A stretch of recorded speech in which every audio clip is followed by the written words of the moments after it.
The air in the village of Ovia hung thick with the scent of wood smoke and the rich, loamy earth after a brief afternoon shower. It was a good time, a time of plenty, when the yams grew fat in the fields and the river, Ovia's lifeblood, flowed with a generous, steady current. In the heart of this thriving community lived Mama Belinda, a woman whose spirit was as sharp and unyielding as the edge of her best planting hoe. She was known for her quick wit, her tireless work ethic, and her unshakable belief in progress. While many of her peers still clung to the old ways, consulting the village oracle for every ailment and offering sacrifices at the ancient shrines, Mama Belinda prided herself on her modern sensibilities. She had a radio, a bicycle, and a firm conviction that education and hard work were the only true paths to a prosperous life, far superior to the whispers of long-dead ancestors. Her modern outlook, however, was about to face its most profound challenge. The day her water broke, under the scorching midday sun, a hush fell over Ovia. It was not a silence of fear, but of anticipation, for the local midwife Ayatund had predicted not one, but 2 heartbeats within Mama Belinda's womb. Twins. The news spread like wildfire, carrying with it not just excitement, but a tremor of ancient reverence.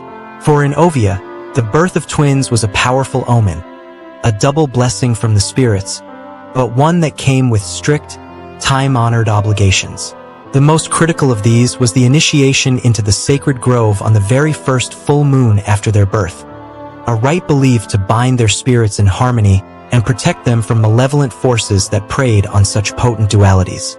Mama Belinda, writhing in labor, heard the hushed conversations, the anxious murmurs about the grove, and dismissed them with a defiant shake of her head. Her love, she believed, would be all the protection her children would ever need.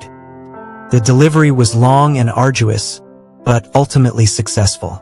First came Adewale, a sturdy boy with a fierce cry that seemed to shake the very rafters of the birthing hut.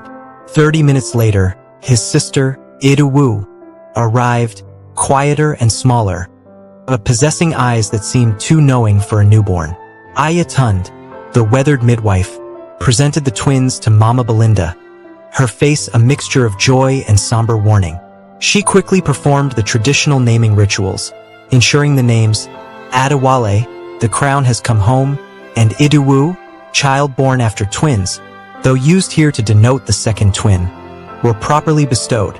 However, before she could utter the necessary prayers to the earth spirits, Mama Belinda cut her short, wrapping the babies in freshly purchased, factory-made cotton instead of the hand-woven cloths blessed by the village priestess.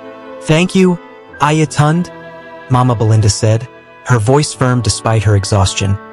"But my children will be raised under the light of God and common sense, not under the shadow of old tales. They are mine, and my love is their best charm." Ayatund's eyes, usually twinkling with good humor, grew cold and deeply worried. She reminded Mama Belinda, with the utmost seriousness, of the approaching full moon, only 3 days away. "Mama Belinda," she pleaded, "the grove is not a tale. The harmony of twins is delicate. They are 2 spirits sharing one path. If they are not bound by the spirits of the land, one will feed on the other, and the imbalance will spread beyond your home." Mama Belinda simply smiled condescendingly, already focused on the logistics of registering the births at the municipal office, a modern priority far exceeding what she considered archaic forest rituals. The day of the full moon arrived, a silver disk hanging heavy and bright over Ovia, while the rest of the village held their breath, expecting to hear the drums signaling the twins' sacred initiation into the grove. The only sound coming from Mama Belinda's compound was the happy gurgling of 2 well-fed babies. She had deliberately closed her ears to the frantic appeals from the elders, even locking her door against the chief's messenger. That night, under the powerful glow of the moon, she held her 2 children close, secure in the mistaken belief that she was protecting them from ignorance, unaware that in her act of defiance, she had unknowingly planted the seed of deep, spiritual disharmony. The old women murmured that night, noting that the moonlight seemed to shun her house, casting it in a peculiar, subtle shade. For the first few years, Mama Belinda's convictions seemed to hold firm.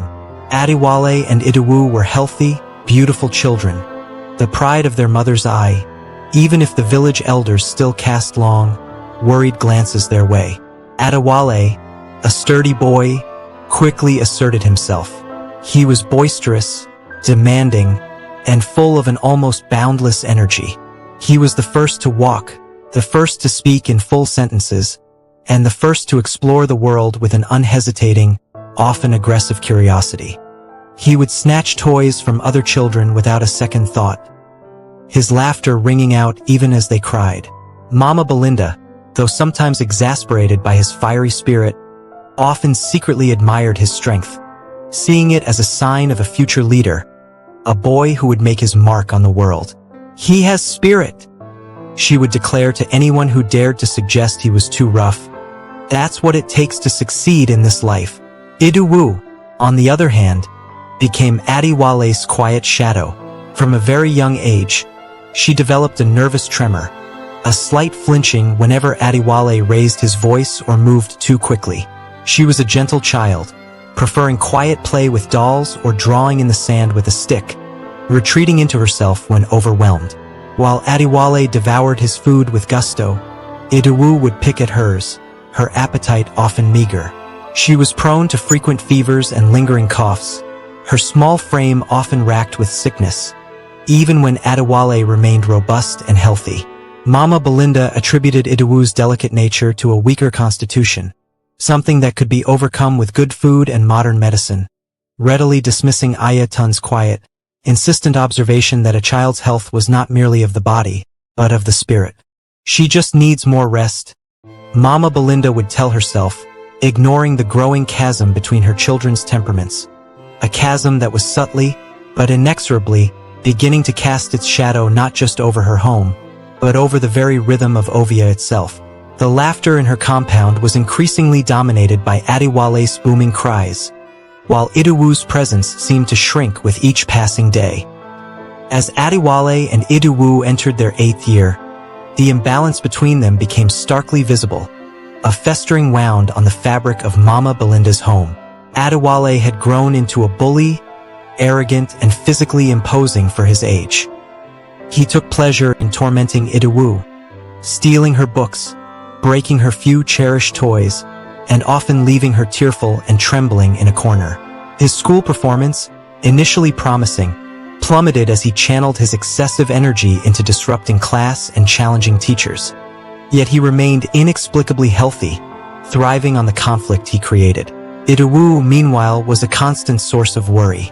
Her persistent illnesses forced her to miss school frequently, and when she was present, she was shy to the point of near silence, terrified of confrontation. She was literally wasting away, her skin thin and her eyes shadowed, yet doctors could find no definitive cause for her chronic malaise, diagnosing her only with failure to thrive, despite Mama Belinda providing the best nutrition and care she could afford. The village of Ovia began to whisper, linking the strange happenings in the natural world to the obvious spiritual unrest in Mama Belinda's house. That year, the vital early rains arrived late, and when they finally came, they were torrential and destructive, washing away newly planted seeds instead of nourishing them. The fishermen reported that the river Ovia, usually so abundant, was strangely turbid and yielded only meager catches. The most concerning sign was the inexplicable wilting of the harvest. Yams, normally robust and plentiful, were pulled from the earth strangely stunted and worm-eaten, and the maize stalks stood brittle and yellow long before maturity. The village chief, Chief Emeka, called an emergency meeting of the elders, his face a grim mask of concern. Though they were hesitant to directly accuse Mama Belinda, the correlation was too strong to ignore. The year she ignored the sacred grove, the harmony of the land had begun to fray. The elders concluded that the unrest of the twins, one thriving too aggressively, the other sickening too passively, was polluting the very atmosphere of Ovia, proving Ayatun's earlier, dire warnings horribly true. The summons arrived on a humid Tuesday morning, delivered by two serious, uniformed town criers. Mama Belinda was ordered to appear before the Council of Elders at the chief's compound before the sun reached its zenith. Though she tried to appear unfazed, straightening her best wrap and squaring her shoulders, a knot of nervousness tightened in her stomach. She knew exactly why they had called her. Entering the chief's open-air meeting area, she found herself facing a semicircle of Ovia's most respected and most conservative figures, their faces etched with deep concern and quiet reproach. Chief Emeka, a man whose calm demeanor rarely faltered, began the proceedings not with an accusation, but with a statement of fact. Mama Belinda, the people of Ovia are hungry. Our land is sick. The river refuses to yield its bounty. Mama Belinda, employing the modern logic she trusted, quickly launched into a defense rooted in science. She blamed poor soil management, fluctuating global weather patterns, and the need for better imported fertilizers. Anything but ancient spirits. Chief, she argued, her voice loud and assertive, the world has changed. Our problems are economic and scientific. Blaming my children or an old, forgotten ritual in a forest is a distraction from real solutions. My children are simply different, like all children are. Adewale is strong. Idowu is delicate. I am taking excellent care of them both. Ayatund, who was present as a consultant on spiritual matters, spoke next, her voice soft but carrying the weight of generations. She explained the concept of spiritual equilibrium, reminding the council that twins represented a profound merging of the natural and supernatural worlds. And when that merger was corrupted by the omission of the grove ritual, the disharmony acted as a powerful spiritual repellent to the forces of life and plenty. The elders listened patiently. Then Chief Emeka leaned forward, his gaze piercing. Mama Belinda, we respect your modern ways, but the wisdom of the earth is older than any book. You kept the blessing of the twins for yourself, denying them the blessing of the ancestors and the spirits of the grove. Now, that imbalance takes from all of us. You must take Adewale and Idowu, now 10 years of age, to the grove. It is the only way to appease the spirits and restore the harmony of Ovia. Mama Belinda's resolve hardened. Her pride was wounded. To admit she was wrong, to concede to superstition, felt like a betrayal of her entire modern identity. I refuse, she declared, rising abruptly, the sound of her chair scraping on the packed earth echoing in the sudden silence. My children are not the village's scapegoats. I will not subject them to barbaric rituals. She turned and strode out, leaving behind a council of worried faces and a deep, simmering sense of communal fear. Mama Belinda's defiance had immediate and painful consequences. The village, bound by their collective anxieties over the failing harvest and the persistent, strange illnesses, began to practice a soft, chilling form of ostracization. At the market, the usual vibrant chatter that greeted her ceased, replaced by stiff silence. Market women suddenly found reasons to avoid her stall, claiming their wares were already sold or that they were in too much of a hurry to stop. Friends who once shared laughter and gossip over steaming pots of pepper soup now found excuses to stay away from her compound, their eyes reflecting a mixture of pity and accusation. Mama Belinda felt the cold shoulder of the community acutely. The pride that had fueled her refusal now left her stranded on an island of her own making. She tried to dismiss their behavior as petty, small-minded ignorance, but the silence was deafening, and the fear in her own children's eyes was impossible to ignore. The growing tension in the community seemed to feed the darkness in Adewale. Now 10 years old, his aggression intensified, evolving from childish bullying into calculated cruelty, especially towards his sister. He became convinced he was inherently superior, viewing Idowu's constant fragility and timidity as weakness that deserved scorn. He would hide her vital malaria medicine, knowing the fevers would follow, or publicly humiliate her, often leading to crying fits that would leave Idowu exhausted and even sicker. Mama Belinda found herself constantly mediating, constantly shouting, constantly weary. Her home, once a beacon of modern order, was now a battleground of constant, draining conflict. She watched her son's unchecked aggression bloom and her daughter's life force diminish, and for the first time, a sliver of doubt pierced her hardened resolve. Could the elders be right? Could this internal war between her children be something more than just typical sibling rivalry? The financial strain of the poor harvests also began to bite hard, compounding her misery. Yet her stubborn pride refused to let her admit that her rational, modern beliefs might be failing her entirely. The growing tension and isolation culminated in a frightening medical crisis for Idowu. One sweltering afternoon, after a particularly vicious argument with Adewale, who had, in a fit of rage, destroyed a school project Idowu had worked on for weeks, Idowu collapsed. Her fever spiked to dangerous levels, her breath becoming shallow and ragged, and her eyes rolled back in her head. Mama Belinda, panic-stricken, abandoned all her pride and rushed her daughter to the local clinic, where the overworked doctor could only offer a grim prognosis. "Mama Belinda," the doctor said, wiping sweat from his brow. "Physically, she is weak, exhausted, but I cannot find the root cause of this relentless cycle of sickness. It's as if something vital, something fundamental, is draining her strength. We are treating the fever, but the true sickness is beyond my scope."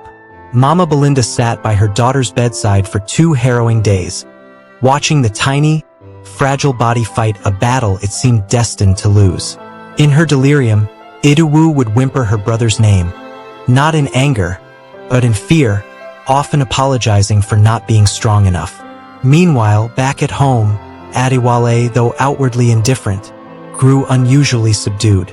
He was agitated, unable to sleep, pacing his room, experiencing strange, vivid nightmares that left him screaming into the empty night. It was as if the life force he had aggressively drawn from his sister was now becoming a painful excess, turning inward and poisoning his own peace. The silence in the compound, broken only by Adewale's frantic movements, was terrifying. The midwife, Ayatund, hearing of the crisis, quietly visited Mama Belinda at the clinic, bringing only a simple gourd of blessed water. She didn't preach or accuse. She merely spoke the truth with compassion. "He is taking her essence, Mama Belinda. He cannot help it. The spiritual bond is broken and now behaves like a tether. When one thrives, the other withers. If you do not restore the balance in the grove, you will lose one to the sickness, and the other to the madness." The fear of losing her daughter, compounded by the horrifying image of her son descending into aggressive misery, finally fractured Mama Belinda's modern, rational wall. She looked at the frail, near-lifeless form of Idowu and realized that her fierce, possessive love had been selfish and blind. She had prioritized her own pride and her modern identity over the ancient, necessary truth that her children were not just physical entities but spiritual beings tied to the very land of Ovia. The weight of her failure crashed down on her. She had tried to be stronger than the ancestors, and now her daughter was paying the price. She grasped the gourd of water Ayatund had left, the cool clay feeling like an anchor, and knew she could no longer deny the truth. If it was superstition, so be it. If there was even a fraction of a chance that the grove could save her children, she had to try. Mama Belinda left Idowu in the careful hands of the clinic nurse, her heart heavy with dread, but propelled by a fierce, new determination. She walked straight from the clinic, not to her home, but directly to the chief's compound. The chief, Amika, was overseeing the distribution of meager grain reserves, his face lined with the stress of a hungry village. Mama Belinda, usually so confident, approached him with slumped shoulders and downcast eyes. She didn't offer excuses or long explanations. She simply spoke the words she had refused to say for 10 years. "Chief Amika," she whispered, her voice cracking with defeat. "I have been blind. I was foolishly arrogant. Please, forgive my stubborn pride. Tell me what needs to be done. I am ready to take Adewale and Idowu to the sacred grove." The chief paused, dropping the sack of grain he was holding.